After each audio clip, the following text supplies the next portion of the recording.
अस्सलाम वालेकुम ख़वातीन हज़रात, hi this is Moin. This video हम लोग बात करने वाले हैं acidic and basic behaviour of amino acid, यानी इन शॉर्ट ये कि acidic and basic characteristic of amino acid. As we know कि हमारी प्रोटीन की बायोकेमिस्ट्री सीरीज चल रही है and we are on going towards the protein. और अब हम लोग अमाइनो एसिड, यानी लास्ट वीडियो में हम लोगों ने अमाइनो एसिड को डिस्कस किया था कि बेसिकली अमाइनो एसिड क्या होते हैं, उसकी कितनी किस्में होती हैं and all of the things we have discussed in the previous video. And in this video we are going to discuss acidic and basic behaviour of amino acid के ये जो अमाइनो एसिड है ये एज अ एसिड भी behave करता है और वो एज अ बेस भी बिहेव करता है। अब ये डिस्कस करते हैं कि ये एसिडिक एंड बेसिक बिहेवियर का मतलब क्या है, लेकिन उसको जानने से पहले हमें ये जानना पड़ेगा कि एसिड बेस होते क्या हैं। आई होप सो कि आपको इस बात का बहुत अच्छा अंदाज़ा होगा, लेकिन अगर नहीं है तो आप लोग देख सकते हैं मेरी acid and basic video of water biochemistry, मतलब कि वाटर की बायोकेमिस्ट्री सीरीज़ में मैंने जो एसिड हैं और बेस हैं उनके जो फंडामेंटल कॉन्सेप्ट खासतौर पे जो बायोकेमिस्ट्री को समझने के लिए रिक्वायर्ड होते हैं वो मैंने कम्प्लीटली डिस्कस कर लिए हैं। अगर आपको समझ आया भी है तब भी मैं आपको रिकमेंड करूँगा कि आप प्लीज़ उसको आप लोग उस वीडियो को 2x स्पीड पर रखकर आप उसको देख लें, ताकि कुछ ऐसे कॉन्सेप्ट शायद उसमें मैंने डिस्कस किए हों जो कि आपने मतलब इतना आपने उससे गो थ्रू नहीं किया। ठीक है, सो भाई ये बात करते हैं acidic and basic behaviour of amino acid. Now what basically acids are. अगर हम लोग टेक्निकल बात करें कि एसिड क्या होते हैं और बेस क्या होते हैं, राइट, एसिड एंड बेस। तो आपको पता है कि दो साइंटिस्ट थे जिनका नाम था ब्रॉन्स्टेड एंड लोरी। तो उनके मुताबिक मतलब कि ब्रॉन्स्टेड और Lowry what they are Bronsted and Lowry दो साइंटिस्ट थे। इन्होंने मतलब कि वैसे तो बहुत सारे साइंटिस्ट ऐसे थे जिन्होंने एसिड और बेस के ऊपर काम किया था। For example Faraday, for example मतलब ये ब्रॉन्स्टेड एंड लोरी, इसके अलावा जो लेविस कॉन्सेप्ट था, इसके अलावा जो अरहीनीज कॉन्सेप्ट था। लेकिन इनका जो कॉन्सेप्ट था वो बायोलॉजिकल कंडीशन में सबसे फिट बैठता है। लेकिन सबसे एडवांस वन तो लेविस का है ना, जो कि ये कहता है कि एसिड वो होते हैं जो कि इलेक्ट्रॉन को एक्सेप्ट करते हैं, मतलब इलेक्ट्रॉन पेयर को एक्सेप्ट करते हैं, और बेस वो होते हैं जो कि डोनेट करते हैं, लेकिन वो बायोलॉजिकल कंडीशन में फिट नहीं करता। लेकिन ये जो कॉन्सेप्ट है ब्रॉन्स्टेड एंड लोरी का, ये बायोलॉजिकल कंडीशन में एसिड और बेस को कंप्लीटली एक्सप्लेन करता है। अच्छा, इनके मुताबिक एसिड ऐसे सब्सटेंस होते हैं जो कि H पॉजिटिव आयन डोनेट करते हैं। डोनेट कहाँ पर? एक्वस सॉल्यूशन के अंदर। एक बात आपने याद रखनी, एक्वस सॉल्यूशन मतलब कि पानी में ऐसे सब्सटेंसेस जो कि H पॉजिटिव आयन या इन शॉर्ट प्रोटॉन्स डोनेट करते हैं उनको आप लोग एसिड कहते हैं। और इसी का उल्टा एग्जैक्टली दो substances which accept H positive ion या इन शॉर्ट आप उसको प्रोटॉन भी कह सकते हैं, और ये भी किसमें? एक्वस सॉल्यूशन के अंदर। Aqueous solution for example acid क्या होंगे? एसिड ऐसे सब्सटेंस होंगे जो कि वाटर के अंदर आपको H पॉजिटिव आयन फर्निश करके देंगे, और बेस वो होगा बेस, ठीक है, जो कि आपको एक्वस सॉल्यूशन के अंदर आपको क्या देंगे एग्जैक्टली मतलब कि एक्वस सॉल्यूशन में वो प्रोटॉन को एक्सेप्ट करेंगे। दे विल एक्सेप्ट प्रोटॉन, मतलब कि they are going to accept proton, right. अच्छा, अब इसकी कुछ एग्जांपल भी ले लेते हैं ताकि हमें थोड़ा इसकी जो अंडरस्टैंडिंग है वो मजीद अच्छी हो जाए। फॉर एग्जांपल HCl मशहूर ज़माना, it's a strong acid as you know, तो ये क्लोरीन आयन, ठीक है, और प्रोटॉन में टूट जाएगा। सो ये एक एसिड है, क्यों? क्योंकि ये एक्वस सॉल्यूशन में H पॉजिटिव आयन डोनेट करता है। On the other hand NaOH, ठीक है। अगर आप इसका रिएक्शन किसी एसिड के साथ कराते हैं, फॉर एग्जांपल एक एसिड हम लोग सपोज करते हैं विच इज इसी HCl को ले लेते हैं, HCl, राइट, ठीक है। तो ये अपना प्रोटॉन इसको देगा बिकॉज ये एसिड है, क्योंकि ये लूज करेगा प्रोटॉन, ठीक है, और ये एक्सेप्ट करेगा और क्या बनाएगा एग्जैक्टली H2O, और यहाँ पर सोडियम क्लोराइड भी जनरेट होगा, राइट। सो इस तरह से ये एसिड्स होते हैं और ये बेस होते हैं। आई होप सो कि जो बेसिक आइडिया है रिगार्डिंग एसिड एंड बेस ये आपको क्लियर होगा। अब आइए बात करते हैं डिस्कशन अबाउट pKa। हालांकि ये सब कुछ मतलब कि एसिड बेस होते क्या है, everything I have discuss in the water biochemistry series, लेकिन ये रिवीजन है क्योंकि इस pKa का एक इंपॉर्टेंट रोल होने वाला है इस लेक्चर के साथ और इसके बाद वाले लेक्चर के साथ, जो कि होगा टाइट्रेशन कर्व्स, राइट। अच्छा, now what pKa is, what pKa। अच्छा, क्या आपने कभी Ka का नाम सुना है? Ka, ये इन शॉर्ट, क्या आपने कभी K का नाम सुना है? K, एग्जैक्टली K आपके पास वहां आता है जहां पर रिवर्सिबल रिएक्शंस होते हैं। रिवर्सिबल रिएक्शन, इन शॉर्ट ये कि जो K है ये आपके पास इक्विलिब्रियम कांस्टेंट है, इक्विलिब्रियम कांस्टेंट, यानी इस तरह के रिएक्शन जो कि रिवर्सिबल होते हैं उनके अंदर जब इक्विलिब्रियम का पॉइंट आ जाता है, ठीक है, तो ये जो K है, सिर्फ K, ये वहाँ के इक्विलिब्रियम कांस्टेंट को रिप्रेजेंट कर रहा होता है, कांस्टेंट। फॉर एग्जांपल मैं यहाँ पर एक रिवर्सिबल रिएक्शन लिखता हूँ, वो ये है कि A plus B is reversibly going to react and produce C plus D।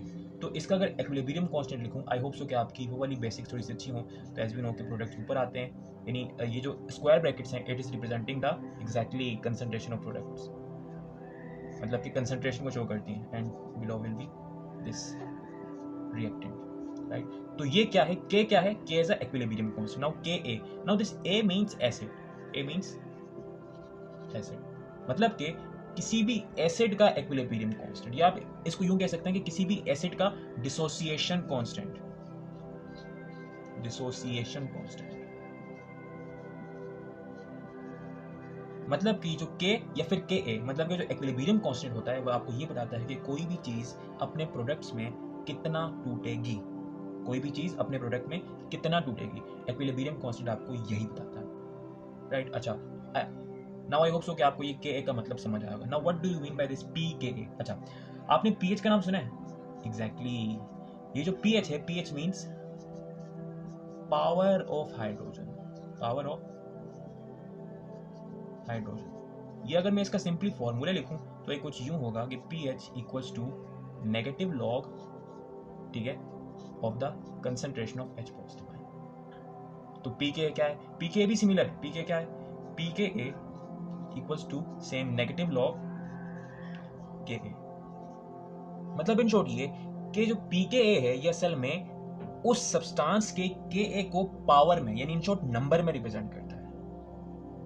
I hope so कि आपको ये जो रिलेशन है, ये जो PK है, इसका मतलब समझ आएगा। मैं अगेन इसको रिपीट कर देता हूँ, खास तौर पे इस इक्विलिब्रियम वाले पोर्शन को, क्योंकि आई होप सो कि इसको समझने में थोड़ी सी प्रॉब्लम हो रही होगी। अच्छा, मैंने बताया कि कुछ सब्सटेंसेस ऐसे होते हैं जो कि अपने रिएक्शन में रिवर्सिबल होते हैं, मतलब कि उनका रिएक्शन रिवर्सिबल होता है, मतलब कि वो एट फर्स्ट ऐसा होता है कि रिएक्टेंट टूटते हैं प्रोडक्ट में, बट बिकॉज रिएक्टेंट और प्रोडक्ट की स्टेबिलिटी थर्मोडायनामिकली बराबर होती है, तो जो प्रोडक्ट हैं वो वापस रिएक्टेंट में आ जाते हैं, और जब इस तरह से आते हैं तो उस रिएक्शन को आप लोग रिवर्सिबल रिएक्शन कहते हैं। और रिवर्सिबल रिएक्शन को मैंने यहाँ पर लिख के बताया, और फिर मैंने बताया कि रिवर्सिबल रिएक्शन में एक पॉइंट ऐसा आता है जहां पर रिएक्टेंट का प्रोडक्ट में टूटना और प्रोडक्ट का वापस रिएक्टेंट में टूटना बराबर हो जाता है, जिसको आप लोग इक्विलिब्रियम कहते हैं, और उस इक्विलिब्रियम को हम लोग इक्विलिब्रियम कांस्टेंट से रिप्रेजेंट करते हैं। नाउ उस इक्विलिब्रियम कांस्टेंट को हम लोग रिप्रेजेंट करते हैं K से, ठीक है। अच्छा, अब हम लोग बात हमारी शुरू हुई थी PK से, यानी इन शॉर्ट KA से। KA is actually the equilibrium constant of the dissociation of acid। अच्छा, अगर बेस का वो फिर क्या होगा? एग्जैक्टली, फिर यहाँ KB हो जाएगा, KB। सो KA क्या है? K is the equilibrium constant और dissociation constant of an acid। Now PK क्या है? PK से पहले हम लोग pH को समझते हैं, क्योंकि pH हमारे लिए थोड़ा सा ज्यादा फेमिलियर है। अच्छा, pH was negative log to the concentration of H positive ion। PK is negative log to the concentration और in short the value of KA। ये अल्फा नहीं है, ये KA है, ठीक है। PKA equals to negative log KA। I hope so कि आपको ये समझ आया होगा कि PK का। अच्छा, अब हम लोग PKA को देखकर, मतलब कि अब हम लोग जो चीज़ करने वाले हैं वो ये करने वाले हैं कि हम लोग PKA को देखकर एक खास रिलेशन के साथ हम लोग ये बता सकते हैं कि किसी खास pH के ऊपर, ठीक है, कोई सब्सटेंस अपना प्रोटॉन लूज करेगा, ठीक है, या एक्सेप्ट करेगा। मैंने क्या कहा? मैंने ये कहा कि अब हम लोग PKA को अच्छी तरह से समझने के बाद ये डिस्कस करेंगे कि क्या PK को देखकर हम लोग ये बता सकते हैं कि किसी खास pH के ऊपर कौन सा सब्सटेंस प्रोटॉन एक्सेप्ट करेगा, कौन सा लूज करेगा। आइए डिस्कस करते हैं। So but first let me raise this.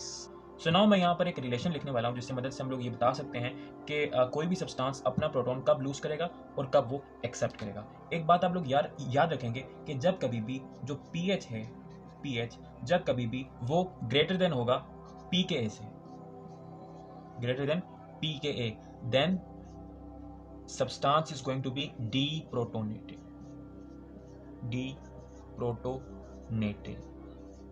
या इन शॉर्ट ये आप लोग ये कह सकते हैं कि it will lose its H positive ion, right. अच्छा, अब deprotonated का मतलब क्या है? देखें, D means exit, right, and proton means exactly proton। यानी कि जब कभी किसी भी सब्सटेंस, मतलब कि अच्छा, ये जो pH है ये कांस्टेंट नहीं है ना, ये कांस्टेंट नहीं, ये चेंज हो सकता है। अगर आप एसिड डालेंगे pH नीचे जाएगा, अगर आप बेस डालेंगे pH ऊपर जाएगा, लेकिन PKA is a constant because PKA is come from KA, equilibrium constant, जो कि सिर्फ और सिर्फ टेम्परेचर की वजह से चेंज हो सकता है। लेकिन pH आया है H पॉजिटिव आयन की कंसंट्रेशन से, जो कि कंसंट्रेशन है चेंज हो सकती है। तो यानी कि जब कभी भी pH pKa से ज़्यादा होगा, this is the sign of greater then.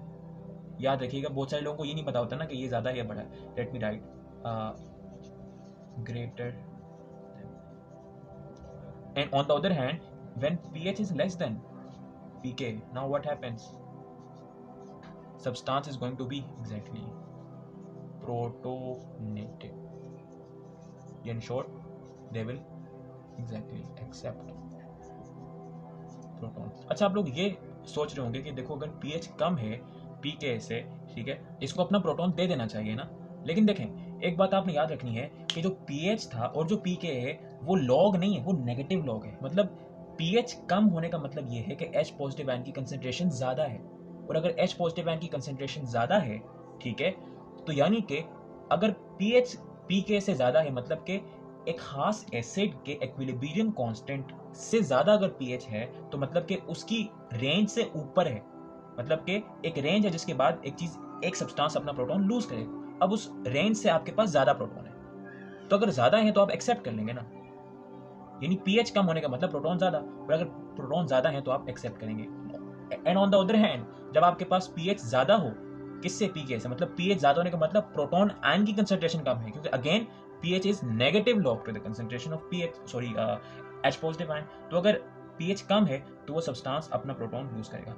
मैं फिर कह रहा हूँ कि आप मेरी जो वाटर बायोकेमिस्ट्री सीरीज है उसके अंदर आप लोग एसिड एंड बेस का जो कंसेप्ट है, और ख़ास तौर पर आप जो वो टाइट्रेशन कर्व वाली वीडियो है उसको आपने लाजमी देखना है, क्योंकि मैंने बहुत सारे ऐसे कॉन्सेप्ट्स हैं जो कि बिल्कुल फंडामेंटल्स हैं, मोस्टली लोग उस पर गौर नहीं करते, लेकिन वो जो छोटी छोटी सी चीज़ें हैं, वो जो लिटिल थिंग्स हैं, आई होप सो कि आपने वो पॉइंट सुनी होगी कि the importance of little things ना। तो वो छोटी छोटी सी चीज़ें जो कि अक्सर लोग अंडर एस्टिमेट करते हैं या फिर उस पर इतना फोकस नहीं करते, जो कि बाद में जाके उन्हें उनकी जो कॉन्सेप्ट हैं उनकी बिल्डिंग में बहुत इंपॉर्टेंट रोल प्रोवाइड करती हैं।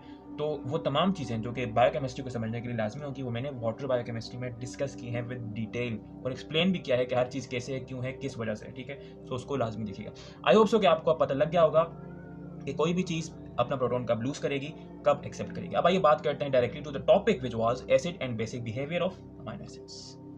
सो अब आइए डिस्कस करते हैं acidic and basic behaviour of amino acid के बारे में। सो बेसिकली देखें, acidic and basic behaviour of amino acid का मतलब ये है कि जो अमीनो एसिड है वो एक ही फॉर्म में रहकर, एक बात आपने लाजमी याद रखनी है कि जो बिहेवियर है ये इन सेम फॉर्म है, यानी जो अमीनो एसिड की फॉर्म होगी वो कॉमन होगी, कॉमन फॉर्म।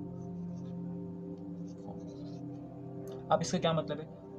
मतलब ये है कि इसी स्ट्रक्चर के अंदर जो अमीनो एसिड है वो एज अ एसिड भी बिहेव करेगा एंड वो एज अ बेस भी बिहेव करेगा। अच्छा, तो आपको आई होप सो कि वो जो कॉन्सेप्ट्स हम लोगों ने पीछे डिस्कस करके आए हैं कि एसिड क्या होते हैं और बेस क्या होते हैं, वो आपको याद होंगे। अच्छा, तो देखें, the acidic and basic behaviour of amino acid is restricted in this particularly these 3 main groups. अच्छा, ये कंडीशनल है, R group acidic and basic हो भी सकता है और नहीं भी हो सकता है। क्यों? क्योंकि देखें, on the basis of R groups, अगर आपने पिछली वीडियो देखी है तो मैंने डिस्कस किया था कि आपके पास 5 कैटेगरीज हैं कॉमन अमीनो एसिड्स की।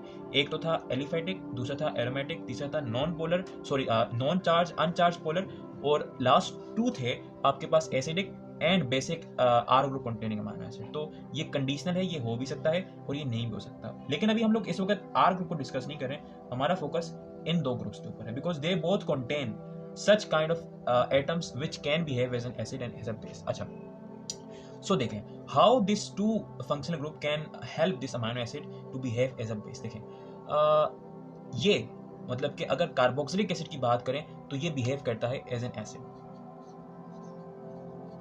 ये एज ए एसिड बिहेव करता है, और ये बिहेव करता है एज अ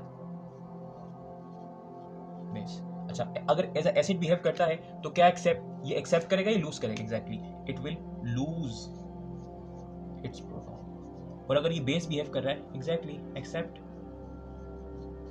प्रोटॉन। मैं इसको अगेन यहाँ पर ड्रॉ करता हूँ और फिर हम लोग देखते हैं कि how does it's going to be acting as a acid and how it's going to be acting as a base. This is your carboxylic acid, this is your सही लोन पेयर है, बिकॉज आप पता है कि जो nitrogen it's a pentavalent atom ना, तो अगर पेंटावैलेंट है तो 1 2 3 2 बच गए, 2 ही करें। अच्छा, अच्छा, फर्स्ट ऑफ ऑल बात करते हैं carboxylic acid as an acid. अच्छा देखें, क्या इसके पास प्रोटॉन है? एग्जैक्टली प्रोटॉन तो है। और देखें जितने भी अमाइनो एसिड्स हैं 20 कॉमन टाइप्स में, उनके अंदर ये जो आपके पास ये वाला कार्बोक्सिलिक ग्रुप है, इसका जो pKa है it is about pKa it is about almost around 2.4, ठीक है। और जो बेस है इसका pK है it's pKa it's around 9 to 10। अच्छा, अगर मैं आपसे पूछूं कि एक लिविंग सिस्टम में नॉर्मल पीएच कितना होता है, या इन शॉर्ट ये कि आपके अंदर नॉर्मल पीएच कितना है? एग्जैक्टली पीएच 7, क्योंकि इस कंडीशन के ऊपर ऑलमोस्ट हर चीज न्यूट्रलाइज रहती है अगर जो टेम्परेचर हो वो रूम टेम्परेचर, मतलब कि 25 डिग्री सेंटीग्रेड। ओके, अच्छा तो देखें इसके हिसाब से इसको रिलेट करते हैं। Now pH is 7 and pK is 2.4, so pH pK से ज्यादा है।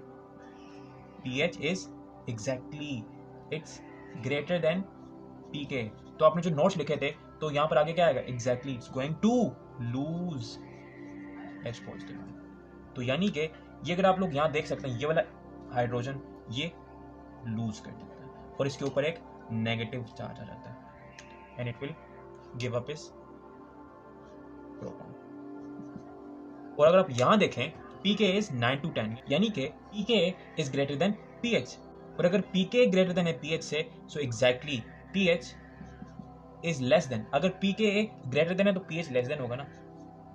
If pH is less than pK then substance is going to be exactly accept H positive, ठीक है। और ये किस तरह से एक्सेप्ट करेगा? देखें ये लोन पेयर आपको नजर आ रहा है, ये जो लोन पेयर है ये नाइट्रोजन क्या करेगा? ये किसी हाइड्रोजन को ये डोनेट कर देगा, ठीक है, by forming coordinate covering bond, and as we know कि इसको हम लोग इस तरह से एरो से रिप्रेजेंट करते हैं और इसके ऊपर एक पॉजिटिव चार्ज आएगा, ठीक है।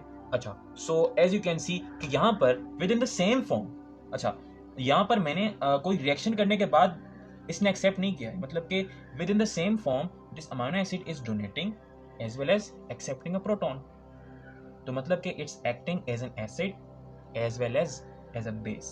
अच्छा, इस तरह के मॉलिक्यूल्स जो कि at the same time acid भी बिहेव करें और एज अ बेस भी बिहेव करें, इनको हम लोग एक खास नाम देते हैं, इनको हम लोग कहते हैं एम्फोटेरिक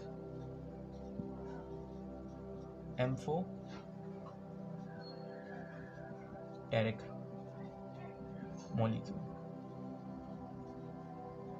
अच्छा, अगर आयंस की बात करें, अगर एक मॉलिक्यूल में at the same time negative charge भी है and at the same time positive charge भी, मीन्स दैट के सच मॉलिक्यूल्स या सच ions which have positive and negative charge at the same time, उन आयंस को हम लोग एक खास नाम देते हैं, उनको हम लोग कहते हैं एग्जैक्टली ज्विटर आयंस। तो यानी कि ये जो अमाइनो एसिड है, ठीक है, जिसके पास पॉजिटिव चार्ज भी है, जिसके पास नेगेटिव चार्ज भी है, उसको आप लोग ज्विटर आयन भी कह सकते हैं। मतलब कि this form of amino acid is also known as zwitter ion. Zwitter का मतलब क्या है? ज्विटर मींस हाइब्रिड, यानी दोनों का मजमुआ, मिली हुई चीज। मिली हुई मतलब पॉजिटिव से भी है और नेगेटिव से भी है। सो आई होप सो कि आपको ये कंसेप्ट समझ आया होगा। लेकिन देखें, प्रोटीन में अमाइनो एसिड के इस कैरेक्टर का कुछ खास फायदा नहीं होता ना। अब इसका क्या मतलब है? देखें, इस कैरेक्टर का फायदा तो तब होगा ना जब कार्बोक्सिलिक एसिड और अमाइन दोनों फ्री होंगे।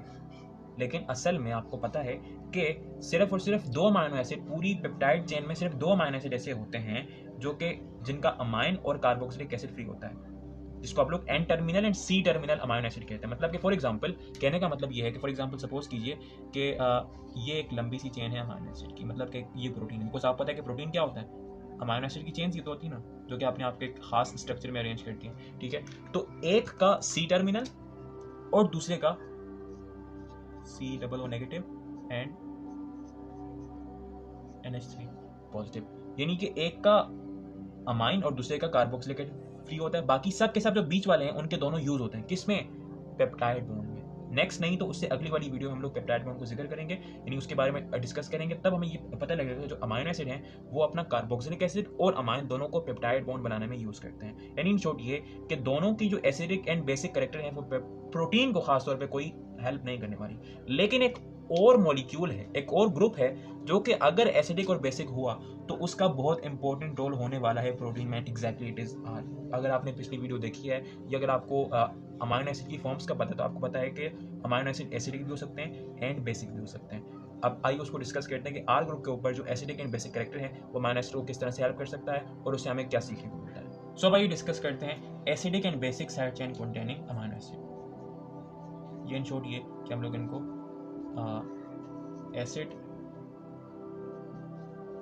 Are group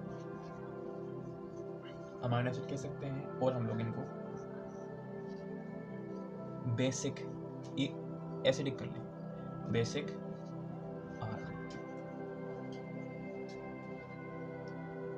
are group containing amino acid. अच्छा, एसिड जो आपके पास है वो दो होते हैं, एक आपके पास होगा एस्पार्टेट एंड एग्जैक्टली ग्लूटामेट। और मजे की बात ये इन दोनों के पास कार्बोक्सिलिक एसिड ही होता है इनकी आर चेन के अंदर।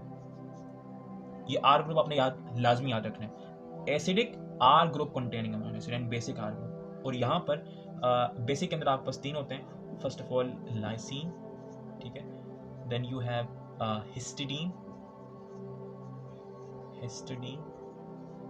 And then you have arginine. अच्छा, अब इनका फायदा क्या है देखें।